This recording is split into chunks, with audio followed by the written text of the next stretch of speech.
मोदी तेरी तानाशाही, लोकतंत्र की हत्या बंद करो,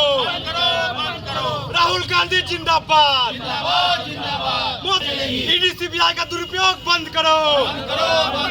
तानाशाही सरकार मुर्दाबाद, मोदी होश में आओ, राहुल गांधी जिंदाबाद, जैसा कि आप लोग जानते हैं कि जो डेमोक्रेटिक राइट है उस पे हमला किया जा रहा है मोदी सरकार के तरफ से। जब से अदानी जी का मामला उजागर हुआ है और जब से राहुल जी ने कुछ साफ छोटे छोटे सवाल किए हैं कि इनके लिए जो सरकार अपने नियम तोड़ मरोड़ के इनको अलग अलग भारत की प्रॉपर्टीज़ दी है, उसका जवाब दिया जाए। इसके अलावा जो शेल कंपनीज़ है अलग अलग हिस्सों में, उससे जो इनको फंडिंग हो रही है उसके बारे में जब पूछा गया कि विदेशी यात्रा में अक्सर ये पाया गया कि अदानी जी के इंटरेस्ट की बात ज़्यादा होती है, चाहे वो ऑस्ट्रेलिया कोल माइन फील्ड्स का हो या श्रीलंका का मसला हो या भी हाल में बांग्लादेश के मिनिस्टर ने भी कुछ उस तरह के मसले को उजागर किया। तो ये सब कुछ बातें हैं जिसका जवाब चाहते थे कि किस तरह एसबीआई का पैसा उनको दिया गया, किस तरह एलआईसी जो गरीब से गरीब पैसा अपना एसबीआई में रखता है, एलआईसी में अपने बुरे वक्तों के लिए रखता है, उस पैसे का कैसे ऐसे प्रोजेक्ट में लगाया जा रहा है जिसकी अस्तित्व या फाउंडेशन वो दुरुस्त नहीं है। तो उसका नतीजा ये हुआ कि डाइवर्ट करने के लिए मोदी जी की सरकार ने बहुत तरह के कोशिशें की और आखिर में एक ऐसे मामले में उनका सदस्यता रद्द करा दिया गया जो किसी भी डेमोक्रेटिक कंट्री के लिए दुरुस्त नहीं है। ये बहुत ख़तरनाक मोड़ पे हिंदुस्तान की डेमोक्रेसी खड़ी है और इसके आपने देखा होगा कि इसके ख़िलाफ़ हिंदुस्तान में सभी विपक्ष पार्टी इसके ख़िलाफ़ एकजुट हो रहे हैं और यही नहीं,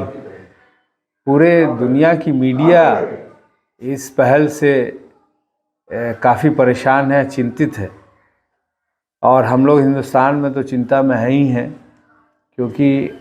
एक काले दिन का शुरुआत हो गया। एक आदमी जो हिंदुस्तान की आवाज़, हिंदुस्तान के आवाम की आवाज़, हिंदुस्तान के गरीब की आवाज़ उठा रहे थे, उनकी आवाज़ को बंद करने की कोशिश की जा रही है। और वहीं अगर देखा जाए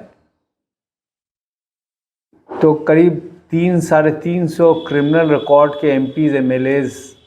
हिंदुस्तान में बताए जाते हैं, जिसमें से सबसे ज़्यादा बीजेपी के हैं, लगभग 83 या 85 के अंदाज में है। अगर एक्शन होना चाहिए तो उनके ख़िलाफ़ होना चाहिए। फास्ट ट्रैक कोर्ट उनके लिए कहा जाता है, होता है, तो फास्ट ट्रैक कोर्ट से उनके ख़िलाफ़ निर्णय लेना चाहिए। लेकिन हिंदुस्तान की आवाम ये भी जानती है कि जिसको या जिस पार्टी को या जिस नेता को बीजेपी एक करप्ट पार्टी या करप्ट लीडर या क्रिमिनल पार्टी कहती है,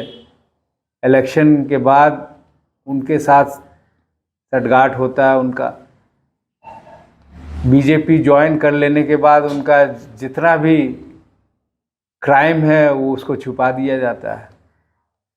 तो अब हिंदुस्तान ऐसे मोड़ पे खड़ी है जहां हिंदुस्तान के लोगों को बहुत चिंता करने की ज़रूरत है और जानकारी लेने की ज़रूरत है कि आखिर ऐसा क्यों किया जा रहा है, और इसको रोकने के लिए आवाम को आवाज़ उठाने की ज़रूरत है। हम कांग्रेस के जितने भी साथी हैं पूरे हिंदुस्तान में अपनी आवाज़ उठा रहे हैं। हमारे नेता राहुल गांधी के जो सवाल हैं उसको लेके, और आप लोगों ने देखा होगा कि कई पार्टीज़, सिर्फ कांग्रेस नहीं, कई पार्टीज़ का ये सिर्फ पार्लियामेंट में मांग है कि अदानी मामले को प्रोब किया जाए और इसका प्रोब जेपीसी से हो, जॉइंट पार्लियामेंट्री कमेटी बने। लेकिन उस समय भी मोदी जी डरते हैं, ये जानते हुए कि अगर कमेटी 10 की बनेगी, 10 में से 6 से ज़्यादा उनके अपने पार्टी के लोग होंगे उसमें, तो दाल में तो कुछ काला है, या दाल पूरी की पूरी काली है, ये तो आवाम जानती है अच्छी तरह। लेकिन हम लोग चाहते हैं कि ऑफिशियली आवाम के बीच में आए कि इससे ज़्यादा करप्ट, इससे ज़्यादा ख़तरनाक हुकूमत आज तक हिंदुस्तान में आई है, न कभी आएगी। अपोजिशन के नेताओं के ख़िलाफ़ इंस्टीट्यूशन का दुरुपयोग हो रहा है, इसको बंद होना चाहिए। और अदानी मामले में जेपीसी फॉर्म होना चाहिए, इसका प्रोब होना चाहिए। और एक आखिरी मुद्दा मैं कहना चाहता हूँ, पार्लियामेंट का ये नियम है कि जब भी किसी मेंबर के ख़िलाफ़ कोई कुछ बोले तो उस मेंबर को हक है कि वो अपना जवाब दे सके। 4 माननीय मंत्री ने, हिंदुस्तान के सीनियर मंत्रियों ने राहुल जी पे बहुत गंभीर आरोप लगाए हैं, बेबुनियाद आरोप लगाए हैं। राहुल जी को बोलने का या जवाब देने का मौका मिलना चाहिए, ये भी हमारा स्टैंड है, ताकि आवाम तक बात पहुँचे, आवाम तक सच्चाई पहुँचे और आवाम सही फैसला कर सके। आगे जैसा है कि हम लोग जनता के बीच में जाएंगे और जनता को बताएंगे। हालांकि 2 दिन से देखा जा रहा है जितना आक्रोश हम में नहीं है, आम जनता में है, और ये किसी भी मुल्क के लिए ये दुरुस्त बात नहीं है, हेल्दी नहीं है। आज राष्ट्रपिता महात्मा गांधी के जो भी स्टैचू है वहाँ पर जो है सत्याग्रह आंदोलन किया जा रहा है पूरे भारत में, क्या है ये? देखिए, बापूजी हमारे बापूजी हैं और इंस्पिरेशन है हमारे। तो जब भी इस तरह की कोई भी एक्सपेक्टेड चीज़ें होती हैं जो न्याय से परे होती है, तो हम लोग अक्सर उनके स्टैचू के सामने अपना प्रदर्शन करते हैं, पीसफुल प्रदर्शन करते हैं, ताकि दुनिया को पता चल सके कि क्या मुद्दे पे हम लोग वहाँ पे प्रदर्शन कर रहे हैं, या जो फैसला किया गया पार्टी के तरफ से, ताकि उसमें लोग भी जुटें और जो सच्चाई है लोगों तक पहुँचे।